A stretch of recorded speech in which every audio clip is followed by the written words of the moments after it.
Right, so I will talk a little bit about how you set up Lab 8. So basically Lab 8 is about setting up and running some examples in OpenSceneGraph, basically. So if you go to the wiki page and you go to week 12, you will see a link here to Lab 8 instructions. You can also find them here in the menu on the right. So if you click on that, you will get up this page with some information. So basically, as I said, you're going to explore OpenSceneGraph. And to do this, you first download OpenSceneGraph itself. You click this link, and you have several releases here. You have the possibility to download binaries. I didn't try that because I'm not sure they included examples I wanted. So I basically downloaded this source code from here, and I built it myself so that I was sure that those examples were included. And I think that's pretty straightforward if you look at the guidelines here. Now it's important when you build them that you set this flag here, otherwise the examples will not be included. Now if you use the Windows CMake GUI, you have to tick this box here. You will see that, I can show this example here in CMake, this box has to be ticked.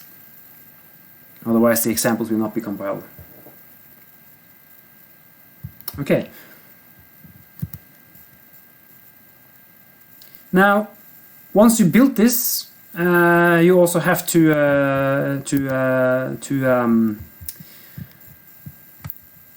build a whole hierarchy in Visual Studio, and basically that you do in the same way as you did by labs. You build all, and notify when you do this. It is going to take a lot of time, and it's going to use a lot of memory. So I think that this required about 9 gigabytes of memory to be able to build this thing. I think it will take a lot of space, whatever engine you use to build this, but yeah, it will also take quite some time because it's a quite big thing. Now once you've done that, you will get access to a lot of examples if you have ticked this box off, right? So they will be lying here in this menu. But to be able to run these examples properly, you need some additional data files, additional resources in order to run them. So those you will find here. Unfortunately, the documentation of OpenSceneGraph is not that good. That's a bit unfortunate, so you have to do a little bit of trial and error. But I think it's worth it because this is quite a powerful tool and interesting to play around with, and yeah, you can learn a lot from it, I think. So you basically go here and you download this data folder here, and you unzip that one wherever you'd like, basically. I chose to unzip it in the same folder where I have OpenSceneGraph itself, basically.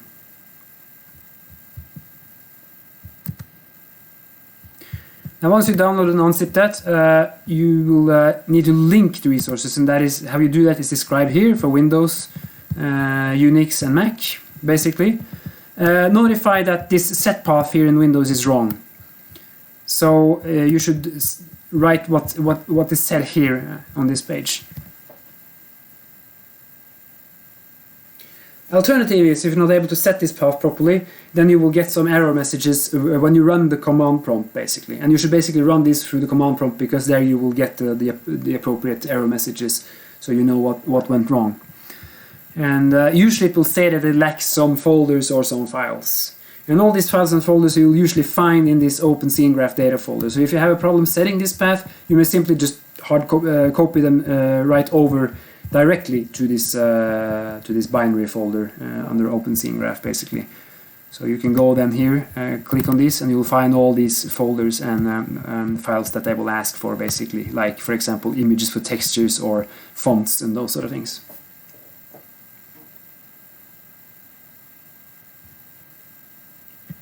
Now once that is done, one should be able to run examples, and we are basically given some examples of something you can run, which is at least these ones should be simple enough to be able to understand at this point. To understand the hierarchy they build to make these examples run. A bit more challenging example is this one, where they generate this randomly generate trees on a certain landscape, and you can basically make those trees grow by moving your arrows. You will get instructions once you open the executable. So the point is that you look at these, you run these executables, and then you inspect the code in, for example, Visual Studio afterwards to see how they do this, and you may play a little bit around with it. You change it and see if things starts to behave the way you want.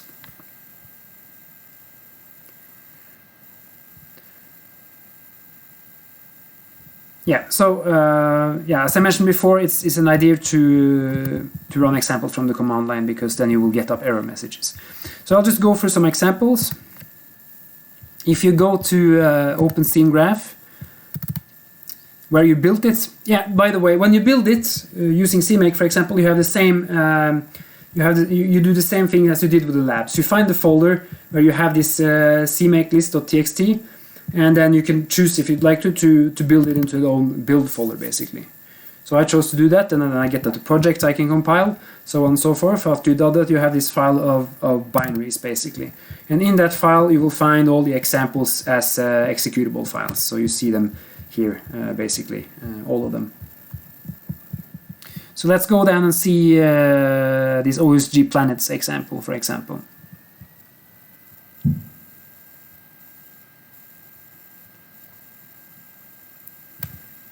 It should be a bit further down. Here, Fred. So if you click that on, you will get up the this animation here, which is basically showing a star with some planets zapping around. They are of different sizes and they move at different speeds. And if you use your mouse, you can interact with this one and make the angles here change, basically. So you get a different angle of view, or you get a different angle on the planets, basically. So you may go in and try to change the speed that these planets are moving in, or their appearance and those sort of things, to understand how this hierarchy is set up and how it works. And that you can do by going back here, for example. Then you go to this window over here, and you scroll down and you find all the examples that is available. So here I basically opened example OSG planets. I load the source file. Here it is, and you can basically look at how it's programmed. Here is the whole hierarchy, basically. So you recognize some of these syntax that I talked about last Thursday, or the last lecture. So play a little bit around with that, recompile, and see if you get the result you want.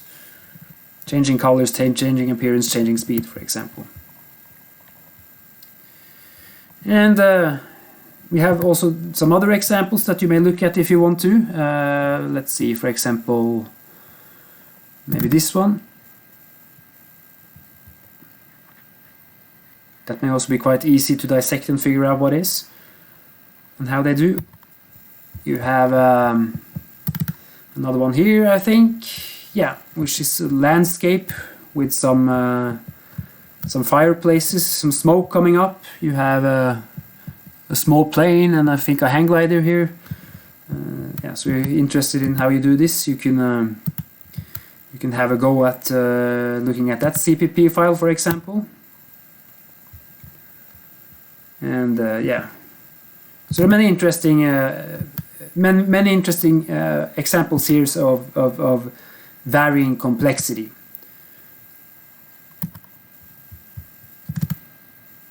Yeah, this one is also a bit interesting. It basically shows you a cow that apparently is standing in a flower field. Everything is reflected from it. It's yeah, a cow statue.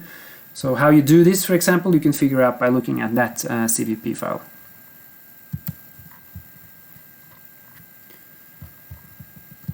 The other example that is quite simple that we encourage you to look at is this OSG robot here, which is basically some robotic arm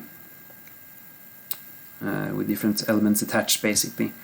So this one you can also try to dissect by going into Visual Studio or you could do that with any of these examples and try to play with it and make the appearance change, for example on that cow with reflections on it. But if you go into here, this is quite simple example, and you can try to, for example, change the joints and make this arm look in a different way. So basically you find everything here in different functions.